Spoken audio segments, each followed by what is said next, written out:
Mean राशि जातीय व्यक्तिविशेष बा महिला मानक पई देवगुरु बृहस्पति आपणक पई संपूर्ण अचल अवस्था। तेणुक जन्म शनिर प्रभाव जन्म रासम सुराचार्य राम राजा बनगत। तेणुक जन्म शनि एवं विशेषकर बृहस्पति चतुर्थ स्थान आपण बहुत खराब समय चली। हाथे मापी चाखणी चलतु दूरे लोक कम्प्लीटली आने पाखक इच्छा करूँ ना।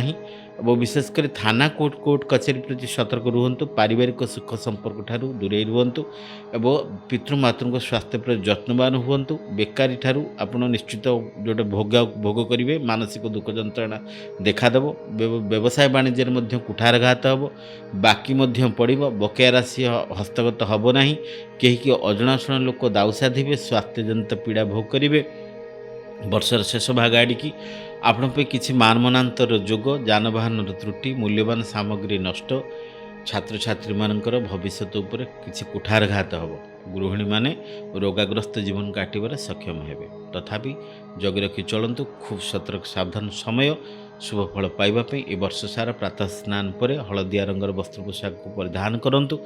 एवं जे सर्वविघ्न को विनाश करि थाए, जे सर्वधर्म को सर्वधर्म परित्यज्यम मामेकम शरणम व्रज। तेणु से तांकरी शरणागत जातु। से गणेश महाराज प्रभु श्री गणेशंक चरणारविंदे प्रत्येक बुधवार दिन आपण कंचा क्षीर हलदी मिसेक प्रभु को स्नान करई दियंतु। हलदिया पुष्प दान करंतु।